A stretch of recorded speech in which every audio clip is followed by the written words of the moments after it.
ใช้มาแล้วเงินใช้1,000มาซื้อทองให้2 บาทกับเงิน1,000โดยแต่รู้ว่าจักไปเตะให้จริงหรือบ่จักจังได๋ให้รู้ขอใจตนนี่ก็เรียนก็บ่ได้คุยกับมันเลยกับเมียเลยนี่เฒ่าแก่ก็ใจดีแท้ชื่อคำให้ตั้ง2 บาท หาใส่ได้เพิ่นคือบ่เอาผัวไปอยู่นำนี้รักแล้วคันดีมันน่ะจะให้ลูกแล้วไปอยู่นำกันเนาะคันดีก็เอาผัวเอาไปอยู่ทั้งผัวทั้งเมียแล้วคันว่าเฒ่าแก่ซ้ายคือสิมาใจดีซื้อทองให้ฮอด2 บาทข่อยสิคิดอยู่กันน่ะคิดอกอยู่ตอนนี้ก็คิดอกบ่ตอนนี้อกเนาะยานน่ะว่าบ่แม่นเป็นติยันเป็นคนอื่นมากกว่านะย่านคิดว่าเป็นผู้ใดเจ้าคิดคิดว่ายันไปว่าผู้บ่าวหรือว่าแบบจังได๋แหละลูกก็บ่เข้าใจนะเจ้าน่ะย่านคิดว่าบ่แม่นเจ้ตอนนี้เฮ็ดให้เฮาคิดเจ้าคิดนักบ่ช่วงนี้นักพอในโทรศัพท์หรือว่านั่งคุยกันสินั่งคุยกันนี่มื้อสิไปบ่มื้อฮอดพุ่นแล้วมื้อฮอดพุ่นแล้วเราอยู่นั่นเมียน่ะนั่งคุยอยู่บ้านเจ้าก็อยู่พุ่นบ่ว่าเว้าให้เข้าใจนี่ตอนโทรไปนั่นตอนโทรค่ำน่ะอยู่นั่นอยู่นำเมียพุ่นแล้วค่ำนั่นตอนที่เจ้าคุยน่ะเห็นค่ำน่ะเห็นในโทรศัพท์อันคุยกันในโทรศัพท์เห็นสิบ่โดยโอ้บ่ได้แม่นมานั่งคือกับแม่นี่บ่ฮู้แล้วก็บ่เปิดเน็ตบ่ยังเลยมันแบบว่ามีเพจใหม่เนี่ยมีหลายเพจโอ้แล้วมีหลายเพจโดยโอ้ก็ยังมีมัน3เพจบ่มีนะในเครื่องเดียวมี3เพจโดย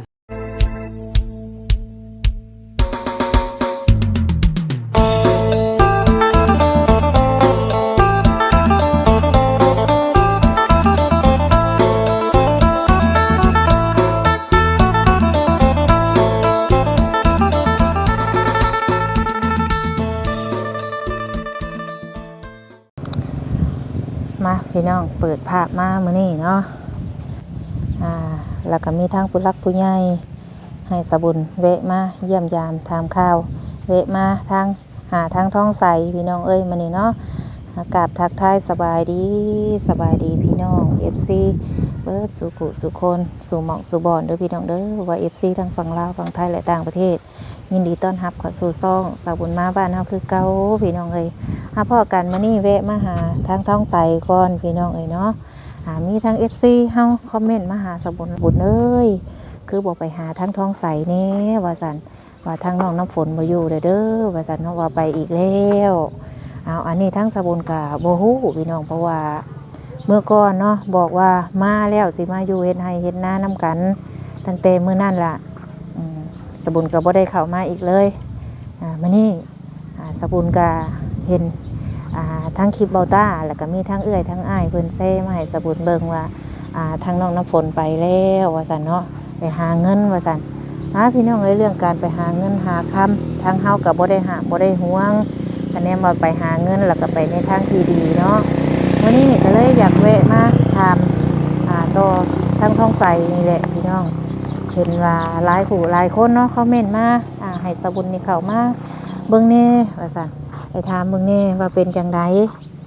มันแม่นแท้บ่ว่าน้ำฝนไปหาเงินว่าซั่นพี่น้องเอ้ยเรื่องการหาเงินหาคำบ่มีไปหามพี่น้องเนาะแต่ว่าที่สบุญมานี่ก็เพื่อความแน่ใจว่าทั้งน้องนี่ไปแท้บ่ไปหาเงินหาคำมาจุนเจือครอบครัวบ่หรือว่าจังใดมิดออนซ้อนพี่น้องไปใส่เบิดเด้บัดนี้เห็นแต่รถใส่ทางท้องใส่เฮือนซานพี่น้องเอ้ยเนาะเฮือนของท้องใส่ได้บัดนี้เฮ็ดหยังเด้ท้องใส่นี่เลยแท้อันนี้เฮ็ดหยังอันนี้สบายดีมีหยังเฮ็ดหยังอันนี้ฮะแม่เบิ่งเฮือนเฮ็ดนี่แหละโอ้เจ้าสิปลูกหยังอันนี้ไปปลูกพริกเพราะตัวนี้อันมักทั่วได้นี่ลูกมาพี่แล้วจังนั่งโอ้สิปลูกมักพริกปลูกมักพริกปลูกบ่มันนูนเด้อเบิ่งมะเขือสับกันเบิ่งปุ่นต้นมะเขือมะแข้งโอ้เสียออกแต่ว่ามะเขือเนี่ยใบสิเบิดแล้วแม่ยังกินนะแม่นบ่งก็เล่นบ่เป็นตัวสีลายนี่มันเป็นใบบินได้นะโอ้เขาเอิ้นแมงพะคมอันนี้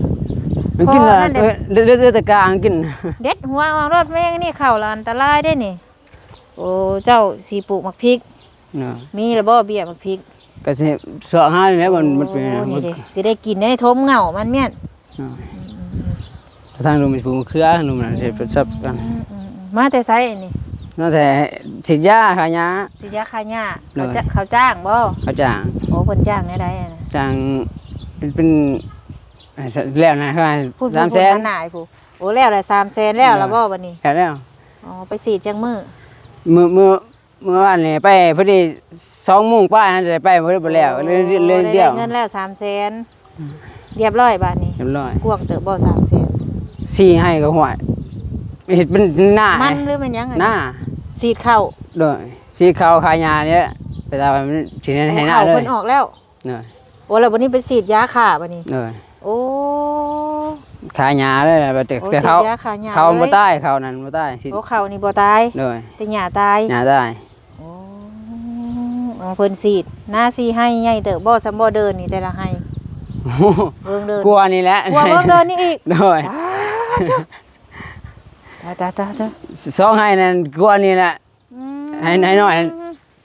เลยทำนี่ให้หน่อยนะ กินข้าวกินน้ำไปล่ะ กินของเขาน่ะ กินน้ำเพิ่น เนย อ๋อแล้วแหละเป็นจังไดบ้านแล้วแหละอันก้า ตอนแล้วแต่หึงแล้ว บ้านแล้วบ้านจักตา ตาเดียวนะ บ้านตาเดียว เนย อ๋อตาเดียวแต่มื้อนั้นพู เนย ก็ได้ว่า ใช้มีตู้มีตี้ไปใช้เบิดอันนี้ จักรู้ฮู้กันนี่ก็ บ่ฮู้โอ้เจ้าไปแต่เช้าอีหลีจ้ะ แต่เอ็นตอนเช้าอยู่เฮือน อ๋อ แล้วออกหน้า สิพลูกหลานเราไปเล่น แนวหน้าบ่ได้ไหน ใช้น้ำฝนนะจ้ะ อ้าวฝน ฮะ ฝนไปเก่าแล้วฝนก็ ไปใช้อีกคือว่าสิมาอันเฮ็ดนากับผัว หืมไปบอกนั่นเนาะ ไปนั่งร่วมกันอยู่ผู้โอ้ไปแล้ว ไปทำงานในเก่านั่นแหละ ไปทำงานอยู่บอนเก่า เลย อ้าว วัน จัว่ งานบ้านว่า เอามานั่งอยู่โต๊ะพี่อ่ะไปพี่นั่งพี่อย่าไปโอ้ยมีอย่างนี้โอ้ไปแล้ว เลย อืไปได้จังมื้อล่ะ ไปก็ข้าก็30 มื้อนี่แหละเท่านั้นจะได้อยู่30 มื้อนี่แหละเลย ไป3-4มื้อ เลย ไปอยู่บอนเก่า บ่อนเก่าบ่ว่าบ่อนแน่บ่อนงานบ้าน งานบ้าน เติมมันบ้านน่ะ อยู่ไสน่ะอยู่สวรรค์หรือเซ สิ นู หนู อยู่เซนู เลย เพิ่นบอกแก้วอยู่บ่ไปน่ะ บ่ไปแต่ก่อนน่ะเพิ่นว่าสิไปนั่นไปนำหมู่ว่ายังบ่ให้บัตรทำงานน่ะว่าสิเพิ่นว่าสิไปให้บัตรให้นั่นไปเฮ็ดอันนั้นเด้ไปเป็นสิใช้โทรศัพท์มาไปแล้วบัดนี้เพิ่นว่าไปพอเจ๊เก่าได้อยู่ในงานน่ะในตลาดที่นู่น เดี๋ยวพ่อเจเก่าในตลาดเซนู ก็เลยว่าจะส่วนไปเฮ็ดจะ2 วันผมบอกฟังนะให้2 วันวันแหละได้ซื้อข้าวมาแล้วรับเป็นเก่าเด้อบนตัวเด้อบอกหลวงนี่มื้ออื่นมาเปลี่ยนไปใจใหม่บัดนี้เปลี่ยนมาเปลี่ยนใจใหม่มันมีทองในคอว่าเจ๊ซื้อทองให้เส้นหนึงให้อยู่เดือนหนึงวันนี้ เจถือทองให้ น้อย เจ้าเห็นบ่ใช้สอยอะ เห็นนะลูกเห็น ซื้อใช้สอยเท่าใดอะน่ะ ว่าเซาะมันบอก เส้นใหญ่ซำใด ลูกกัน ซ้ำบ่น้ำคอข่อยนี่ ใหญ่ ซ้ำบ่ใช้สอยเงินข่อย บ่สอยทองเป็นทอง เป็นทองได้ใหญ่กว่านี้บ่ โดย โอ้เจ้าเห็นใช้สอยน่ะเพิ่นว่าเจเพิ่นซื้อให้ โดย 2 สลึงหรือ2 บาท สัก2 บาทเท่านึงเลยบอกว่า2 บาทนี่บ่ถึงเลยลูกเขาบ่กล้าใจกัน เพิ่นว่า2 บาท โดย โอ้ แต่พังไปก็แค่นั้นว่าสัก2 บาทเท่านั้นแหละนั่นแหละบ้านเส้นใหญ่เนาะเส้นก็ใหญ่ ตอนไปตำอิดน่ะบ่ได้บอก บ่ลูกตอนไปเอ็นั่นลูกก็ไป เจ้าไปไสตอนเราไปนะ ไปนั่นเขาจ้างไปนั่นกันนี่ก็ลูกไปเขาจ้างทุ่มให้นะจ้างทุ่มให้นะ เขาจ้างไปทมให้นะกลับมาแล้วบ่เห็นเมีย โดยก็มาเป็นเนี่ย และบัดเพิ่นไปแล้วเพิ่นจังบอกว่าเพิ่นไป โดยโทรมาบอกนะโทรมา โทรมาบอกว่าข่อยมาเด้อ บอกโทรบอกว่าทำงานขอทำงานสินู่เด้อเขาให้อยู่ก่อน2 วันว่ะแต่ก่อนน่ะอยู่2 วันบอกทางลูกน่ะบาดไปมาหมอเชิญเพื่อนที่3ปึ๊บอะบอกได้เต็มไหมมันนี่เพราะว่าเต้ให้อยู่อีกเป็นเดือนว่ะซื้อทองให้ใช้มาแล้วเงินใช้1,000ว่ะ ถือทองให้2 บาทกับเงิน1,000 โดย ป้า แต่ลูกว่าจักไปเตะให้จริงหรือบ่จักจังได้ให้ลูกมันเข้าใจตนนี่กะเรียนก็บ่ได้คุยกับมันเลยกับเมียเลยนี่ เฒ่าแก่ก็ใจดีแท้ชื่อคำให้ตั้ง2 บาท หาใส่ได้เพิ่นคือบ่เอาผัวไปอยู่นำนี้ รักแล้วถ้าดีมันน่ะจะให้ลูกแล้วไปอยู่นำกัน เนาะคันดีก็เอาผัวเอาไปอยู่ทั้งผัวทั้งเมียแล้ว เด้ เฮ้ อย คันว่าเฒ่าแก่ซ้ายคือสิมาใจดีซื้อทองให้ฮอด2 บาทซื้อทองให้ทั้ง2 บาท สิทัดซื้อขนาดนั้นเท่าแกนี่ทัดซื้อลีดอแต่ว่าทำงานเนี่ยงานบ้านแต่ติดกับนั้นกับโหดดัดพันว่าเราเป็นหมอเด่นลูกแล้วคนหนึงผู้ชายน่ะเป็นหมอพัน ดัดแขวที่นู่นแล้วก็ทางแม่น่ะสิเป็นนั่นบ่ฟังน่ะว่าเป็นนั่นยังเป็นนั่นของยาเอาอย่างนั้นแหละลูกก็บ่เข้าใจกัน เรื่องให้เจ้าฟัง โดย แต่ว่าในใดอันนี้แม่ก็ยังเป็นเจ้าต้องตั้งใจค่อยๆเว้าค่อยๆให้เว้าให้เข้าใจเบิ่งดู อืม มันแบบจังได้ข่อยละงงแน่นี่เฒ่าแก่ไม่ใช่คือว่าใจดีกระดักกระโดดให้ซื้อทองให้เป็น2 บาทเอาเงินเอาทอง2 บาทมาขายซื้อรถไถเฮ็ดหน้าบ่ดีบ่คันเพิ่นดีอะไรเนาะ นั่นแหละว่า คันเพิ่นดีเลยก็ต้องเอาลูกเอาผัวไปอยู่นำได้มันจังคืออันนี้ ไปเขาแล้วฉันยังบ่มีมาซื้อเลยนี่ เพิ่นว่าสิซื้อข้าวให้ โดยซื้อเขา โอ้ไม่ตู้นี่ฮู้บ่ว่าเราไปเนี่ย ฮู้ตอนตัวนั้นฮู้ว่าแล้วไปนำมันเด้อไปนำหมู่มันนี่เด้ว่าสิไปเฮ็ดให้เป็นพาหมู่ไปเฮ็ดบัตร อืม วันนี้ว่าแล้วมาสิซื้อเขาวให้ซื้อเขาวมานะ บอกไม่ตู้นี่ว่า โดย สิพาหมู่ไปเฮ็ดบัตร โดย บ่ได้บอกว่าสิไปเฮ็ดเวียก โดย โอ้ แต่ว่าแล้วมาซื้อเขาว่ะ บัดขากลับมาได้สิซื้อเขา น้อย อ้ายพี่น้องเอ้ยเรื่องการหาเงินหาค่ำเนาะอันนี้น่ะบ่มีไผห้ามเด้อพี่น้องเด้อคันว่าไปหาเงินคันว่าไปในทางที่ดีก็ดีใจพี่น้องคันคิดว่าสิหาเงินหาค่ำมาใส่ครอบใส่ครัวถ้าว่าไปในทางที่บ่ดีก็บ่โอเคปานใดเนาะถ้าว่าไปในทางที่ดีว่าคิดว่าหาเงินหาค่ำแท้ก็ก็ดีใจคันคิดว่าผู้เฒ่าแก่ซื้อค่ำให้นี่ตัวนี้นี่ ลูกก็ยังคิดอยู่นะว่าจะ สมมุติว่า อันนี้ก็บ่ฮู้คือกันเนาะว่าเฒ่าแก่เพิ่นสิใจดีขนาดนั้นสมบุญก็เคยทำงานมาก็แต่จำความได้ไปทำงานอยู่ประเทศไทยเคยสิคิดว่าอยู่น้ำ2มื้อให้ค้ำเป็น2 บาทนี่อันนี้คือบ่เคยมีถ้าว่าเพิ่นใจดีที่เฮาอยู่น้ำโดนอดี เงิน จั ใส่ งได้ 1,000 นี่แหละ คำ2 บาทเงินใส่1,000 โดย แล้วเจ้าเชื่ออยู่บ่บัดนี้ ลูกก็บ่ฮู้ลูกก็ยังคิดอยู่กันน่ะคิดอุกอยู่ตอนนี้ก็ยัน คิดอกบ่ตอนนี้ อุกเนาะยันน่ะว่าบ่แม่นเป็นติยันเป็นคนอื่นมากกว่านะ ย่านคิดว่าเป็นผู้ใดเจ้าคิดน่ะ คิดว่ายันไปว่าผู้บ่าวหรือว่าแบบจังได๋แหละลูกก็บ่เข้าใจนะ โอ้เจ้าน่ะย่านคิดว่าบ่แม่นเจ้ตอนนี้ โดย เฮ็ดให้เฮาคิด คิด เจ้าคิดนักบ่ช่วง โดย นี้ นัก อืมตัวนี้ก็มีกับบ่จักความสิเว้าเนาะถ้าเราคิดว่าเราไปหาเงินก็ว่าเราไปหาเงินแล้ว ลูกก็อยา บ่ ก ได้ผิดบ่ได้ให้กันบ่ตั้งแต่มามื้อนั้นมาจนฮอดมื้อไป บ่ได้ผิดละหายกันเลย ปกติ ปกติ ตั้งแต่มาน่ะบ่ได้ผิดบ่ได้หยังกัน บ่ ก็ปกติ ปกติ แต่ฮอดมื้อไปผัดไปบ่บอก บ่บอก อ้าวแม่ก็คิดว่าจุมเจ้าอยู่ให้อยู่หน้าได้คิดว่าไปหาเฮ็ดหาหยังมากินนํกันคิดว่า เดี๋ยวจักมื้อหนึงสิมาเจาะเบิ่งว่า ถ้านี่แต่ลูกเราไปหาเฮ็ดแต่แม่ก็อยู่เผาเฮือนได้ไปสิได้กับลูก โอ้ แค่นั้น มันก็อยู่แล้วครับโทรศัพท์ลูกอยู่บ่ได้จับเลยแล้วมันก็จับเป็นแล้ว TikTok ยังไป ลูกก็บ่เข้าใจ เจ้าก็บ่ได้จับเลยโทรศัพท์ น้อย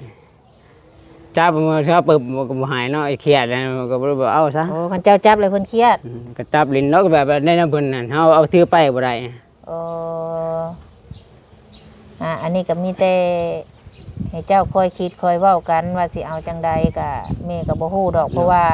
เราว่าคันเราเว้าเราสิมาบ่หรือว่าในใดสิอยู่ฮอดมื้อใดยามให้ยามนาเด้เจ้าสิอยู่จังใด นี่ก็ยังบ่รู้ว่าตอนนี้โทษแต่ครั้งเดียวเท่านั้นเดือนนี้ก็บ่ได้คุยกันเลยนี่ปิดเน็ตไปเลย โอ้ นี่ ที่ว่าโทรมามื้อที่ว่าเจ้าเห็นค่ำน่ะ โดย เห็นอยู่ไสอันนี้ นี่ตัวแม่นแหละค่อยข้อนะ ในคอในโทรศัพท์หรือว่านั่งคุยกันสิ นั่งคุยกันนี่ มื้อสิไปบ่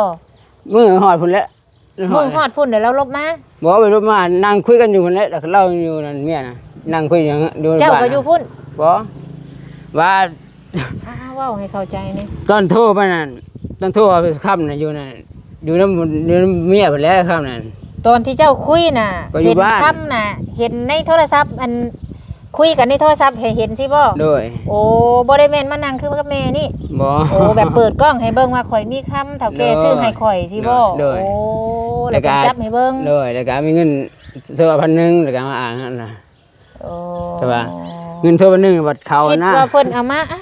อันนี้คำข่อยเฒ่าแก่ซื้อให้บ่แม่นเนาะ บ่ โอ้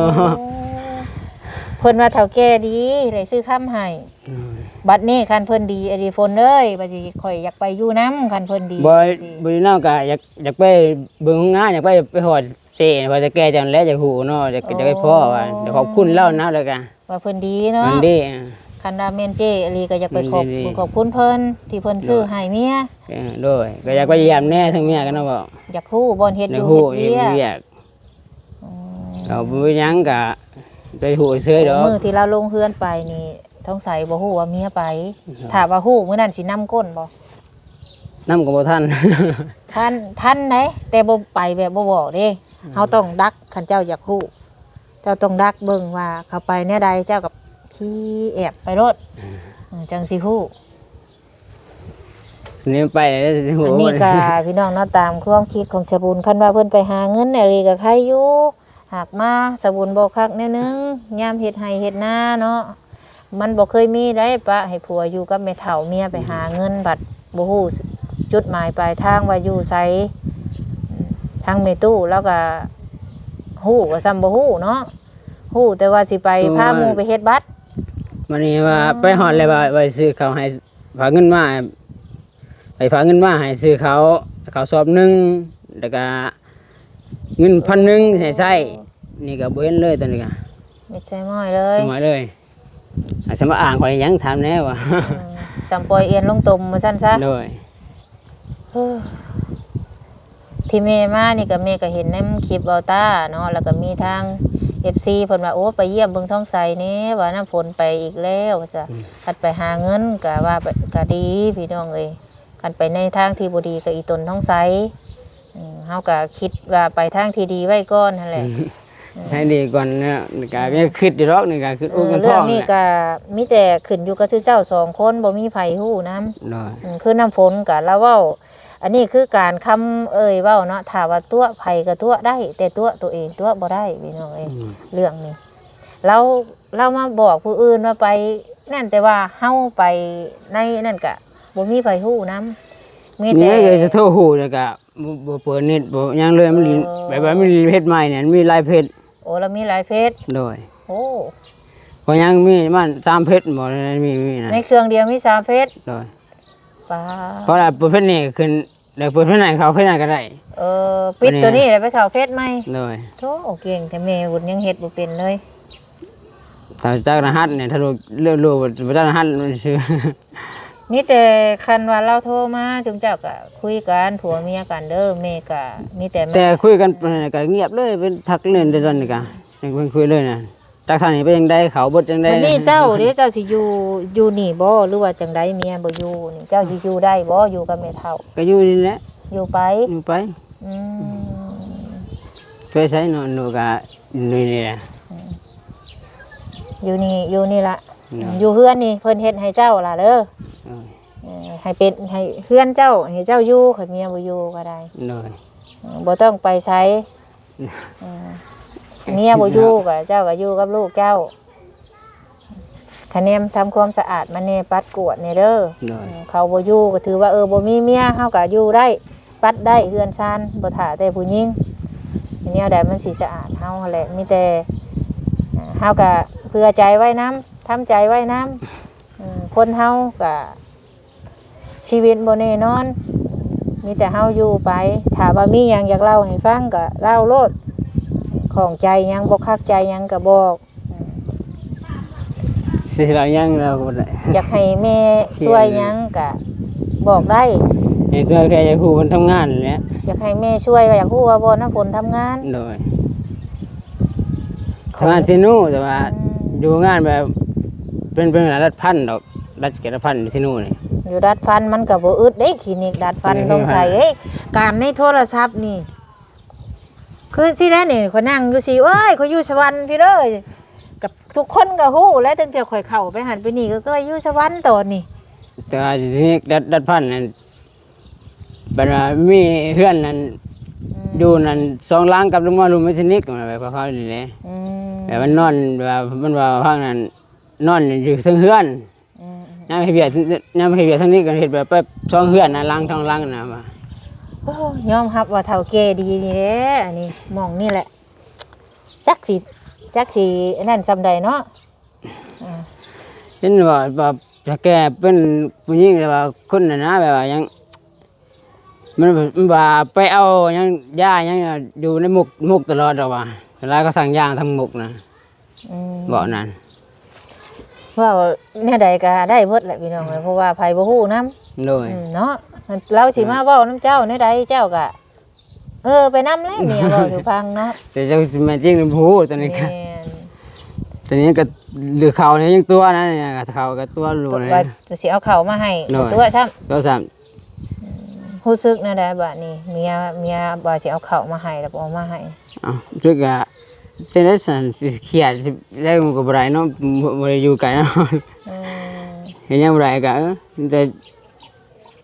คิดในใจนี่แหละ คิดในใจ เนาะ ตัวนี้ฮู้จักแต่ว่าคิดหนักแล้ว คิดนัก คิดหนักยันบ่แม่นเจ้ชื่อให้ โดย อืมมีแต่พยายามนี่แหละคันว่าเรามาอีกอะคอยเว้าคอยคุยกันอืมให้มันเข้าใจกัน เรื่องของผัวของเมียคือแม่นี่ก็มีแต่มาเป็นสะพานบุญให้ผู้ใหญ่เฮ็ดหน้าที่แม่แล้วแล้วก็อันนี้ว่าเพิ่นให้มาเยี่ยมเบิ่งกับแม่ก็มาเบิ่งเพราะว่าเห็นว่าทางเมียบ่อยู่หั้นนะก็เลยเข้ามาเบิ่งไปเยี่ยมยามเบิ่งท้องใสดูเพิ่นว่าเป็นจังไดโอเคอยู่บ่ว่าให้อยู่กับแม่เฒ่า มันบ่เคยมีได้เมียเคยไปอยู่ไปหาเงินก็คือแม่สิแลแม่มาแล้วแม่ก็เมื่อเฮือนพุ่นก็เฮาบ่ได้ไปในฉลอมจะแล่นอันนี้ไปหาเงินก็ให้ลูกให้ผัวฮู้บ่เฮ็ดเวียกเฮ็ดงานก็ยังใครอยู่เนาะ โดย คันอยู่ในเมืองไทยยังว่ามันไกล โดย อันนี้อยู่ในประเทศลาวเฮาอยู่ในเซนูนี่ พอบอกก็ได้นี่ แม่น แค่คุยกับเดียวก็เอาถามทันทีมันก็ปิดเลยนี่แล้วก็เลยบ่ทักเลยตอนนี้ก็ เมื่อแล้วเนี่ย เจ้าน่ะไปขอโทษน้ำเพิ่นบ่ โดย อ๋อ ขอโทษเพิ่นเท่านั้นไม่เอาแล้วเรื่องนี้ก็เรามีเพชรเดียวอันนี้แล้วก็ปิดแต่เพชรตัวนี้ก็เพิ่นเลย บ่เพิ่นเล่นหลายเพศ เลย อุกใจเด้เนาะบ่ติแล้วเด้เฮ้ย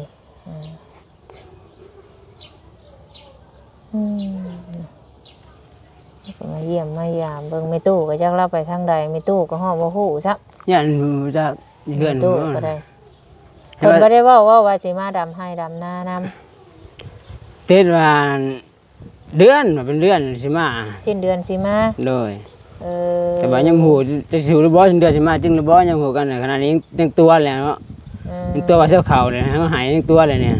หาเงินนี่เห็นอยู่เพิ่นจับให้เบิ่ง เห็นท้องก็เห็นแต่คอ อืม แต่ อันนี้ก็เนาะเห็นอยู่ในเฟซเราแชร์ลงมาเบิ่งเด้อสิให้ท้องใสเบิ่งเด้อเห็นเพิ่นว่าเนาะเบิ่งเพิ่นบอกว่า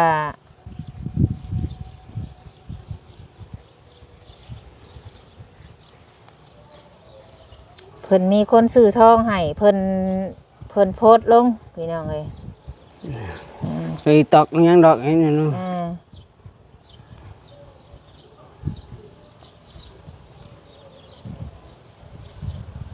เบิ่งสิให้เบิ่งเด้อนี่เห็นบ่อันนี้คืออันที่เพิ่นโพสต์ลงเนาะอันนี้สะบุญไปเห็นในเฟซเห็นบ่เพิ่นบอกว่านี่พี่น้องเห็นบ่ น้องเพชรไปเขาทางนี้ลูกทางนี้มีเขากินแล้วหมูจักเลย อันนี้เพิ่นบอกว่าขอบใจอ้ายกับเอื้อยหลายๆเด้อที่ซื้อของขวัญให้น้องขอให้อ้ายกับเอื้อยคิดสิ่งใด ก็ขอให้ได้ดังสมความมุ่งมา่ปรารถนาเด้อสาธุเพิ่นว่านี่อันนี้แหละตามเบิ่งที่เพิ่นให้เจ้าเบิ่งเห็นบ่คำตัวนี้กับเงิน1,000นี่ โดย ของขวัญเพิ่นอันนี้คือสิแม่นในกล่องพี่น้องเอ้ย แต่ว่าจากสมมาจากไสจังซี่ แต่เฮาบ่ฮู้ดอกอันนี้คือน้ำเฟซของน้องน้ำฝนเองเนาะอ่ะคันว่าผู้ใหญ่หรือว่าทางเฒ่าแก่ซื้อให้ก็ดีใจนำ ทางซี่ทางใดก็ดีใจนำว่าดูกัน ดีใจนำแต่ขอให้เป็นทางที่ดี โดย ขอให้พ่อในสิ่งที่ดีเพราะว่าซุมื้อนี่เนาะอันนี้ก็การหลอกลวงนี่มันก็มีหลายพี่น้องเอ้ยซุมื้อนี่ค่ะการแบบฆ่ามนุษย์ก็มีหลายหลอกลวงไปหลายสิ่งหลายอย่างนั่นแหละเพราะว่าบางคนก็คิดว่าคนลาวเฮานี่มันหลอกง่ายหั้นนะซุมื้อนี่ก็ได้การหลอกลวงมันมีหลายมาทุกรูปแบบแต่อันนี้ก็ขอให้มันแม่นที่เขาซื้อให้อีหลีก็ดีใจนำแล้ว โดย เนาะท้องใส โดย ขออย่าให้เป็นในสิ่งที่บ่ดีซะพี่น้องเอ้ยอันนี้ก็มีแต่ทางแม่ก็สิแวะมาเยี่ยมมายามเบิ่งว่าสิเป็นจังไดเพราะว่าคือเฮานี่ได้มาเฮ็ดเฮือนให้คือทางท้องใสแล้วถ้าว่าเขามีการเปลี่ยนอยู่ที่ดีเฮาก็ดีใจนำเนาะแต่ก่อนเขาบ่ได้อยู่นำโลกโซเชียลตอนนี้เฮาอยู่ในโลกโซเชียลหรือว่าผู้ใหญ่เพิ่นช่วยเฮามาแล้วทางสบุญก็เลยเพิ่นก็อยากรู้ว่าการเป็นอยู่เป็นจังได๋นะ โดย มาเห็นการเป็นอยู่ก็สิเห็นท้องใสอยู่คนเดียวก็อีตนเพิ่นก็อยากให้มาเบิ่งมาเยี่ยมมายามเบิ่งถ้าว่าลูกเมียไปเฮ็ดเวียกเฮ็ดงานได้เงินได้ทองก็ว่าก็ดีถ้าคิดว่าไปถึงในทางที่บ่ดีถ้าว่ากลับมาก็ให้กลับมา โดย บ่แม่นว่ามองไปในสิ่งบ่ดีแล้วไปทางหน้าบ่ดีแหละกลับมาในนี้เฮาก็บ่ฮู้คือกันคันว่าสิมาเฮ็ดให้เฮ็ดนาเนาะปะผัวไว้กับแม่สิมันก็บ่คักได้พี่น้องเอ้ยบ่ว่าไผได้ เฮ็ดบ่เป็นกันบ่จักสิเสียทางเฮ็ด บ่จักความอยู่ได้บ่จักความเฮ็ดเนาะเฮ็ดให้เฮ็ดนาสิอยู่จังไดลูกก็น้อยๆน้องใหม่ฮะผู้เมียผัดไปสิแลนี่คันไปฮู้ข่าวก็บ่เป็นห่วงเนาะสงสัย โดย นี่ไปแบบ บ่ฮู้เลยว่า ฮู้คือบ่ฮู้แม่นยังว่าฮู้คือบ่ฮู้ฮู้ก็แบบมันคือมาตัวผัวก็ว่าแม่นน่ะนะแม่นบ่ แม่น เจ้าคิดว่าเราตัวเจ้าบ่ ตัวเนาะ หึ ว่าตัวเนี่ยก็ว่า คิดว่าตัวแม่นบ่ตัวว่าสิซื้อข้าวมาให้ ตัวซื้อเขาวใช้เงินใส่1,000ถ่ายมากับเบิ้นฝาก สิซื้อข้าวให้ซอบนึงกับเงิน1,000 โดย ก็เลยบ่ได้จักกีบ บ่ได้เก็บสเขาก็บ่ได้ ข้าว เฮ็ มิ ด ดนึงก็บ่ได้บัดนี้ โดยแล้วจังสิซื้อเองเก่ามื้อนี้ไปซื้อตารางเห็น มื้อนี้น่ะไปรับจ้างได้ 300,000 โดยก็ เดี๋ยว ว่า สิไปซื้อเขาบัดนี้ เอาซื้อแล้วเขานี่ไว้ ซื้อแล้ว จ่ายค่า บ่ วัดนี่ก็ในวัดแน่วัด วัด ก็ หยังค่าหยั นี่ ง ได้เจ็บ200,000นะวัดนี้ โอ้คอยเฮ็ดคอยหา ไปใส่ก่อนจักแสนหนึงก่อนหน่อยให้ ตั้งงกตั้งใจอยู่กับลูกกับเต้านี่แหละไปก่อนเขาไปอยู่เฮาก็อ แล้ว ยู่ เขาก็ถามมาเลยอยู่ถามทางวัดนี่ถาม200,000 200,000เนาะเขาถามว่า อ้ายเนาะ บ่มีว่าเขาถามยังถามไม่ถามเขาว่าจะมีเคยเอ้ามีเคยกัน สิได้เคยกันเนาะ เอาให้เพิ่นซะเด้อ โดยให้ก่อนแสนหนึงก่อนแล้วก็ว่าสิซื้อกินหนึง เฮา แน่ อยู่น้ำบ้านน้ำเมืองเก็บเวียกบ้านการเมืองเฮาก็ให้ แล้วก็สินี่ว่าไปหาปลาพูดแล้วว่าดกกะที่กะ อืม ไปงานนี่แล้วก็แล้วได้งานจะงานมันดกกะ โลกาอยู่ไสบัดนี้ จักแล้วท่านไปทำ มีบ่บอนเขาจ้างโลกานี่ มีอยู่ เขาจ้างมัดเท่าไหร่ 2,000เดียวนี่กะ ได้อยู่บ่ไปโลกา ก็ถ้างานนั้นก็ไปได้อยู่กะบัด มัด นี้ เป็นอยู่บ่ มันเป็นอยู่มัน อืม เคยดกอยู่ตอนกับเมียเนาะ ตอนปีนี้ไปผู้เดียวแล้วปีนี้ เป็นโลกาโดยจักอันไหนคิดน้ำเมียติสู่ไปท้องใสเอ้ยเฮ็ดจังไดเมียงมันสิเกิดมันก็ต้องเกิด โดย บ่ต้องคิดหยังดอกมีแต่เฮ็ดในมื้อนี้ให้มันดีที่สุด โดย เขาสิเป็นจังใดก็ย่าขอแต่เฮาอันบ่เป็น โดย เขาสิชั่วจังใดก็ย่าคะแนนเฮาอย่าเฮ็ดคือเขาคนอื่นสิเฮ็ดจังใดก็ย่า โดย เนี่ย แต่ แหละ ก็คือนึงคืออกแล้วนึงเค ถึงเติบกระดูกกันแล้วเช้า เช้านี้ มันยังคืออุกอีกร้อนหนึ่ง ยัง กัน ขึ้นอึกอีก เรื่องที่ทุกอย่างผ่านมาถึงท้องยังแน่นแล้วก็ยังบ่ได้นอนบ่ได้ นอน ลู หลั ก บ อ่ะ อยู่บ่กลางคืนค่ะเมียไปไหมนี่ โอ้โหก็แต่นอนก็รับ รับนอ รับ น แน่คิดแน่บ่ ตอนนอนก็คิดว่าแล้วมันนอนถึงบอลแล้วก็จะรับตอนใดยังบ่ ตอนบ่ทันรับนี่ก็คิดบ่จักความสิเว้าบ่จักความสิว่าพี่น้องเอ้ยมีแต่คอยคันนั่นก็คันเพิ่นโทรมาก็คอยเว้าคอยจาเอาว่าจังใดเพิ่นไป พอ หาเงิน พอ เด้ หายโทรมานะนี่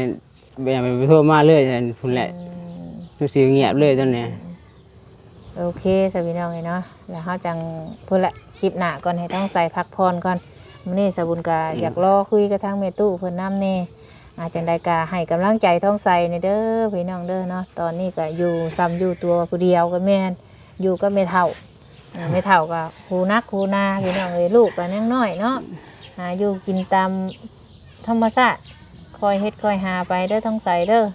เนี่ยใดสิเลี้ยงลูกเลี้ยงเต้าได้จะกินข้าวกินน้ำกับหยังเนาะโอ้บ่ห่วงลูกห่วงเต้าได้แบบนี้ บ้านนี่เขาให้เงินมาพอซื้อให้กินแล้วก็เนี่ยพอซื้องานมาเขาบ่ได้แล้วเรียกเขาให้บ่เบิดซื้อให้กินซื้อปลาทูมา เพิ่นก็ซื้อขนมมาฝากอยู่รถ ปลาทูแต่ว่าถ้าบ่ค่ำนี่เขาก็ให้ลงป้าเราอย่างมีป้านั่นถ้ามาเรียมาลูกเรียมาใช่ไหมเขาให้ลงป้าอยู่นะ ให้ลงปลาอยู่น้องเพิ่น โดยป้านั่น พี่น้องกันบ่บอนไปอัน บ่เขาเป็นงานเป็นตำรวจดอกนะ วันนี้เจ้าสิกลับไปอีกบ่หรือว่าได ก็บ่ได้ไปแล้วได้มาได้ถ้าอยู่นั่นเขาเลยก็ลงป้าตอนเลย บ่มีผู้สิมาหาอยู่เฮือน โดยก็บอกก็รีบเฮ็ดแล้วลูกก็ต้นรีบเฮ็ดนั่นแหละ ยันแม่เมื่อปะพี่น้อง รีบเฮ็ดจังได๋อัน สู้ๆท้องใสเฮ็ดจังได๋ เพิ่นเบิดหาทาง มื้อนี้ เลยไว้น้อยเนาะเขาสิแล้วเขาเรียน มินบ่ บ่มันยาแบบบ่แห้ง ต้อง เนาะ ใส่ยาปิดปากน้ำได้ฉีดยา เนี่ยมันยาบ่แห้งบ่ยังว่ามันฉีดยา บ่แห้ง กับ มัน เขา ยา เลย คือตายค่ะ มันแบบมันแพ้ยา โอ้ แต่เขาบ่แพ้ยาเลยแบบนั้นก็ฉีดแบบฉีดเลยแล้วเนาะเขา เขาเพิ่นยาวปานใดแล้วเขาเพิ่นนี่ ก็บ่ยาวดอกกับสังก็ ขึ้น ยา บ่เพียงนี่ โตขึ้นแล้วนั่นน่ะ โอ้มันแตกขึ้นแล้วค่านี้ แต่คือยากำลังสิพ่นขึ้นต่ำกว่าน้ำนะ โอ้น่ะหญ้ากำลังสิพ่นบัดนี้ ขึ้นน้ำนะยากะมึงตัว สิถ่าเบิ่งก่อนคันว่าของเพิ่นเข้าขึ้นหญ้าตายแล้วสิลองอันซื้อไปสีดลองเบิ่งแม่ก็หวานสีให้บักใหญ่เพิ่นโอ้จักสิเป็นจังใดล่ะพี่น้องเอ้ยเนาะไปเดี๋ยวคลิปนี้ขอจบก่อน แต่ใส่ครับ โดยสำบายดีเด้อ สบายดีโดย